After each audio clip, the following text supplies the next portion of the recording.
Wow, can't believe 2010's really over. I know, so much has changed. Are you sure? The Leafs are way out of a playoff spot. They're battling injuries and people are pulling trade rumors right out of their ass. You ready? Big news. What? Seriously? No pigs yet. What? What was he doing? Wow. Bring them on. Beautiful. Leafs lose 3-2 to the Columbus Blue Jackets in their final game of 2010. And with the Leafs results in 2010, 2011 couldn't have come sooner. Things started off so well in this game. Leafs taking it to the net hard, they're controlling the early momentum. But then for most of the rest of the period, Columbus all the way. But it would be Toronto that scores first. Daryl Boyce chipping it out of the neutral zone. Clark, MacArthur, Nikolai Kulemin breaking in on a 2-on-1. MacArthur, nifty little move. Kulemin, the finish. Count it! Not basketball, but I just felt compelled to do that. And how about Daryl Boyce? Solid game for him after an emergency call-up. That emergency being Mikhail Grabowski was not in the lineup because his girlfriend was giving birth. So congrats to Mikhail Grabowski, who now acquires dad strength. That random unexplainable strength you get when you're a dad. The way he's played lately, thinking of him with dad strength is scary. Daryl Boyce filled in admirably. I'll talk about him after the game recap. Because the Leafs hold the lead for 87 seconds. Christian Husselia scoring one of 2 goals in the game. And who was wearing the goat horns on this one? Francois Beauchemin. Did you just make a go?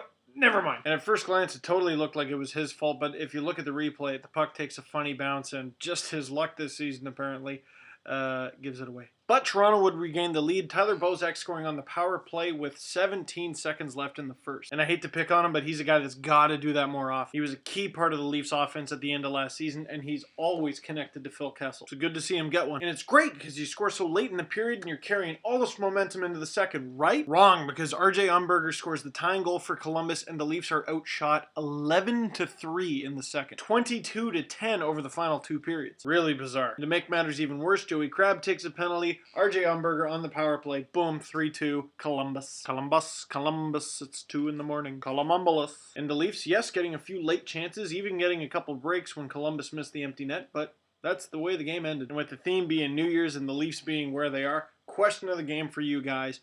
Pick a New Year's resolution that the Leafs should make. Player, coach, someone in the front office. I would tell you mine, or you could watch the video that I uploaded just before this one in the booth with DJ Ryan Real from Real Sports. I talk about Nazem Kadri and Phil Kessel. He talks about Jonas Gustafsson and Mike Commissar. And the game was a negative. They lost, you know, you saw it, but I want to end on a positive because it's that or weep softly in a corner somewhere. I am so happy Daryl Boyce got a call-up. The guy gets his first ever call-up in 07-08, and in his first NHL game gets hurt. And he's battled injuries ever since. But the guy's a fighter and he plays hurt all the time. He was part of the line brawl against the Griffins this year at Rico. That link in the underbar. Just a hard-working meat and potatoes guy gets his first ever NHL point in this one in just his second NHL game. Those games 4 seasons apart. Just goes to show, don't give up. And one more thing, I just remembered, you'd probably be mad at me if I didn't ask you about it. So another question of the game. Kadri was sent down. Do you agree with that? As you know, I'm a huge Kadri fan, but unfortunately he just wasn't producing and it didn't make sense to sit him. So yeah, they should have sent him down. But he got a taste of the show, a pretty big taste at that. But I love that so many people earlier in the year, they were like, why aren't they calling up Kadri? These guys are idiots. Then this week, they were like, why are they sitting Kadri? Just send him down. So I'm going to say the exact same thing that I was saying earlier this season. Kadri is immensely skilled, has a very bright future, but still has some things to learn. Guy only turned 20 a couple months ago. It's not the end of the world. Last thing I want to know from you guys, forget the Leafs New Year's resolutions. What's yours? But that is it for this one, the final video of 2010. Add me to leafspace.com. Add me as a friend on Facebook. Follow me on Twitter at Steve_Dangle. Now, if you'll excuse me, I'm getting up at 6 a.m. so I can head to Buffalo, watch Canada take on Sweden. Happy New Year.